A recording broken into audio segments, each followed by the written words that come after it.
قرآن کے دوسرے پارے میں فرمایا وَلَا يَزَالُونَ يُقَاتِلُونَكُمْ حَتَّى يَرُدُّوكُمْ عَنْ دِينِكُمْ۔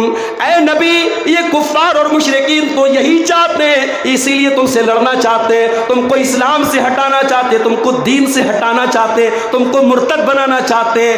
بظاہر تم مسلمان رہو، سر پہ ٹوپی بھی لگا لو، نام عبداللہ رکھ لو، عبد الرحمن رکھ لو، لیکن تمہاری مینٹیلٹی کافر کی ہو جائے، تمہاری سوچ مشرک کی ہو جائے، تم اللہ کو نہ پہچانو، تم رسول کو نہ پہچانو، تمہیں توحید سے کوئی مطلب نہ رہے، ایسا مسلمان یہ چاہتے ہیں۔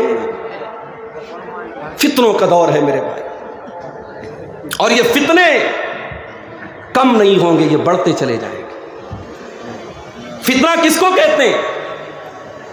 ایک عورت جاتی ہے اپنے سونے کا کنگن لے کر کے سونار کے پاس، اور سونار سے کہتی ہے کہ ذرا اس کو دیکھ لو، اس کا وزن کیا ہے اور اس کا کتنا پیسہ مجھے ملے گا۔ سونار نے ترازو پہ رکھا، کنگن کا وزن نکلا 5 گرام۔ پھر سونار نے اپنی کسوٹی پر پرکھا کہ اس سونے کے کنگن کے اندر اوریجنل سونا کتنا ہے۔ اس کسوٹی پر جب اس نے پرکھا، اس نے کہا محترمہ آپ کے 5 گرام کے کنگن کا جو اوریجنل وزن ہے وہ تو 4 گرام ہے، اس کے اندر 1 گرام تو ملاوٹ ہے۔ ہمارے ایمان کی، ہمارے توحید کی، ہمارے دین کی ملاوٹ، کھرے اور کھوٹے کو الگ کرنے کے لیے اللہ تعالیٰ نے دنیا میں طرح طرح کے فتنوں کو بھیجا ہے میرے بھائیوں، تاکہ ایمان میں کھرا کیا ہے کھوٹا کیا ہے الگ ہو جائے، اور قیامت کے پہلے فتنے بڑھتے چلے جائیں گے۔ اللہ کے پیارے نبی صلی اللہ علیہ وسلم ایک مرتبہ مدینہ کی ایک پہاڑی پر چڑھتے ہیں، صحابہ کرام آپ کے ساتھ ہیں، بارش کا موسم ہے، بارش ہو رہی ہے اور بارش کے قطرے صحابہ کرام کے گھروں میں داخل ہو رہے ہیں۔ آپ نے فرمایا حل ترون ما ترى، اے میرے صحابہ کیا وہ منظر تم دیکھ رہے ہو جو میں دیکھ رہا ہوں؟ انی ارى الفتن كمواقع القطر خلال بیوتکم، اے میرے صحابہ میں دیکھ رہا ہوں کہ فتنے تمہارے گھروں میں اس طریقے سے داخل ہو جائیں گے جیسے بارش کے قطرے تمہارے گھروں میں داخل ہو جاتے ہیں۔ بارش ہوتی ہے، آپ کھڑکی بند کر لیں، دروازے بند کر لیں، تب بھی بوچھار اندر آ جاتی ہے۔ اللہ کے نبی نے کیا مثال دی ہے کہ اے میرے صحابہ فتنے اس قدر آئیں گے کہ جس طریقے سے بارش کی بوندیں اور بارش کی بوچھار تمہارے گھروں میں کمرے بند کرنے کے باوجود اور دروازے بند کرنے کے باوجود اور کھڑکی بند کرنے کے باوجود آ جاتی ہے، فتنوں کی چنگاری اور فتنوں کی بوچھار تمہارے گھروں میں پہنچ جائے۔ میرے بھائیوں، آج کی میری تقریر کا عنوان یہی ہے، موجودہ دور کے بڑے بڑے فتنے کیا ہیں اور ان فتنوں سے بچنے کا راستہ کیا ہے۔ بڑا اہم ٹاپک ہے، میں جانتا ہوں رات کا آخری وقت ہے، بڑا مشکل وقت ہوتا ہے ایک مقرر کے لیے رات کو 1 بجے 1:30 بجے تقریر کرنا۔ اسے تقریر سنانے سے زیادہ اس بات کی فکر ہوتی ہے کہ نیند کا ٹائم ہے، آرام کا ٹائم ہے، لوگوں کو میں کیا سناؤں کہ وہ یہاں پہ ٹھہر جائیں، تھم جائیں، رک جائیں۔ مگر میں آج آپ کے سامنے بڑے اہم ٹاپک پر بات کر رہا ہوں، اس دور کے بڑے بڑے فتنے کیا ہیں، غور سے سنیے گا، انشاءاللہ کچھ باتیں آپ یہاں سے لے کے جائیں۔ اس دور کا سب سے بڑا فتنہ ایمان کو خطرے میں ڈالنے والی چیزوں کا فتنہ ہے۔ کبھی غور کرنا، بڑے بڑے کالجوں میں آپ کا بیٹا بھاگلپور میں پڑھ رہا ہے، آپ کی بیٹی کلکتہ میں پڑھ رہی ہے، قرآن سے دور ہے، وہ حدیث سے دور ہے، علماء سے دور ہے، دین کے علم سے دور ہے، مدرسے سے دور ہے۔ آپ کا وہ بیٹا، آپ کی وہ بیٹی، آپ کو لگ رہا ہے صاحب وہ تو میڈیکل کی تیاری کر رہا ہے، وہ تو انجینئرنگ کی تیاری کر رہی ہے، آپ کے اس بیٹے اور بیٹی کے اندر سلو پوائزن ڈالا جا رہا ہے اسلام سے نفرت۔ آپ کی بیٹی کلکتہ میں 3 سال رہنے کے بعد جب گھر آتی ہے، اسے نقاب اچھا نہیں لگتا، اسے پردہ اچھا نہیں لگتا، باہر نکلنے لگتی ہے، ماں کہتی ہے بیٹا نقاب میں نکل، کہتی ہے ماں تو کیسی پرانے دور کی بات کرتی ہے، میں پڑھی لکھی لڑکی ہوں، میں میڈیکل کی تیاری کر رہی ہوں، میں انجینئرنگ کی تیاری کر رہی ہوں، مجھے پردہ کی کیا ضرورت ہے۔ لڑکا بھاگلپور میں میڈیکل کی تیاری کر رہا ہے، مسجد سے دور ہے، علماء سے دور ہے، دین سے دور ہے، اس کے گاؤں میں جلسہ ہو رہا ہے، لوگ کہتے ہیں چل جلسے میں چل تقریر سن لے، کہتا ہے مجھے جلسے میں جانے کی کوئی ضرورت نہیں، مجھے بہت نالج ہے۔ میرے پیارے بھائیوں، ایک بڑی تعداد میں ہمارا نوجوان ایسا تیار ہو رہا ہے جس کے دل میں نہ اللہ کی محبت ہے، نہ رسول کی محبت ہے، نہ علماء کی محبت ہے۔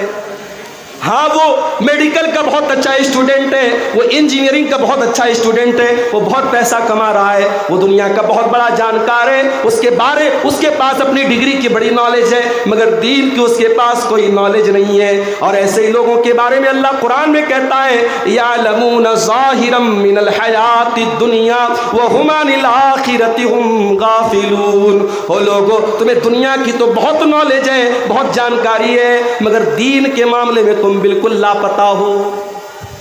اس آیت کی تفسیر میں امام سفیان ثوری کہتے ہیں وہ لوگوں بعض لوگ اتنے عقل مند ہوتے ہیں، اتنے جینیس ہوتے ہیں، اگر وہ سونے کے سکے کو اپنے انگلی کے ناخن پر رکھ لیں تو اپنے انگلی کے ناخن پہ رکھ کر کے وہ سونے کے سکے کا وزن بتا دیں گے۔ وما کان یحسن ان یصلی رکعتین، لیکن 2 رکعت نماز پڑھنے کا اس کو طریقہ نہیں آتا ہے۔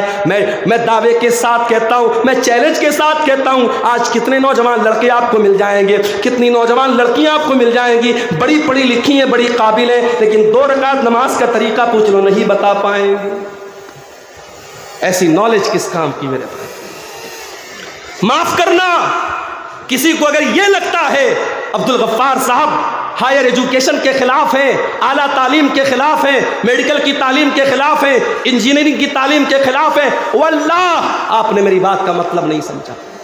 میرا تو خود ارادہ ہے، اللہ نے توفیق دی، اپنی ایک بیٹی کو انشاءاللہ ڈاکٹر بناؤں گا اگر اللہ نے اس کے مقدر میں لکھا ہوگا۔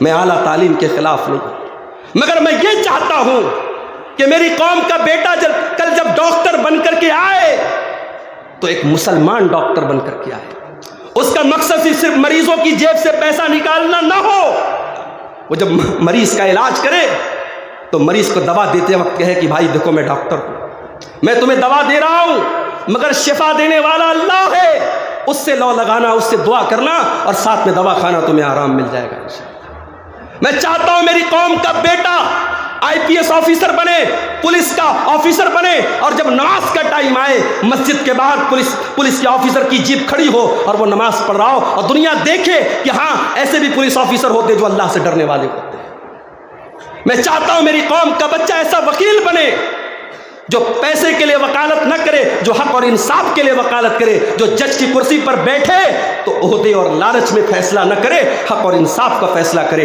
میں چاہتا ہوں میری قوم کا بچہ ہائر ایجوکیشن حاصل کرے، مگر ساتھ میں اس کے پاس دین کی بھی نالج ہو۔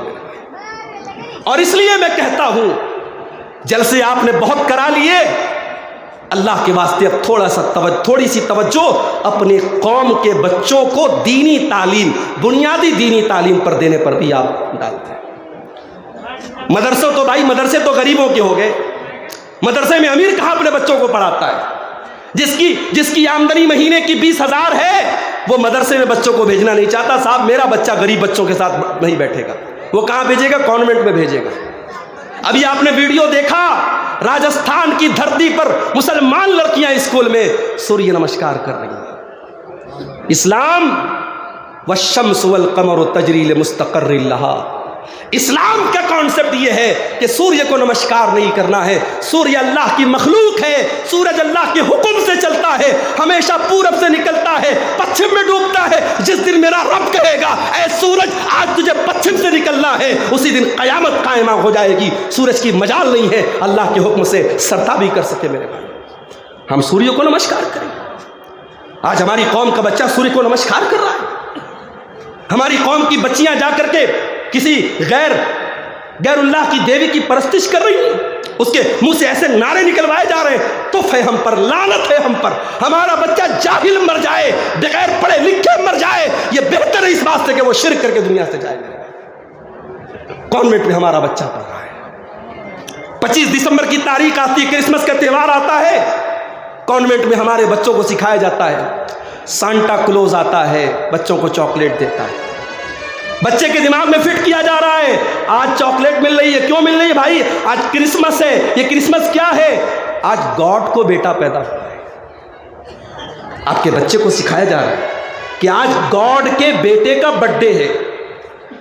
اللہ اکبر، ہم جس اللہ کی عبادت کرتے ہیں اس کا کوئی بیٹا نہیں ہے۔ قل هو اللہ احد اللہ الصمد لم یلد ولم یولد ولم یکن له کفوا احد، وہ اللہ ایک ہے، وہ اللہ بے نیاز ہے، اس کا کوئی بیٹا نہیں، وہ کسی کا بیٹا نہیں، کوئی اس کے برابر نہیں۔ اپنے بچوں کو دین کی تعلیم دو میرے بھائیوں۔ اپنی مسجدوں میں اچھی تنخواہ پر علماء کو مکتب میں پڑھانے کے لیے رکھو، اور آپ کا جو بچہ کانوینٹ میں جاتا ہے، آپ کی جو بچی اسکول میں جاتی ہے، 1 گھنٹے کے لیے صحیح، 1.5 گھنٹے کے لیے صحیح، 2 گھنٹے کے لیے صحیح، اپنے بچوں اور بچیوں کا مکتب کا انتظام کرو۔ اور اگر آپ کو نہیں سمجھ میں آتا ہے، چلو میرے ساتھ حیدرآباد کی سرزمین پر، چلو میرے ساتھ بنگلور کی سرزمین پر، چلو میرے ساتھ ممبئی کی سرزمین پر، میں دکھاتا ہوں آپ کو۔ اسکول میں پڑھنے والے بچے مسجدوں میں 1 گھنٹہ آ کے پڑھتے ہیں، اور ان کو ساری نماز کی دعائیں یاد ہیں، ان کو عقیدے کی موٹی موٹی باتیں یاد ہیں، انہیں معلوم ہے اللہ کون ہے، انہیں معلوم ہے رسول کون ہے، انہیں معلوم ہے صحابہ کون ہے۔ میرے بھائیوں، اپنے بچوں کو یہ تعلیم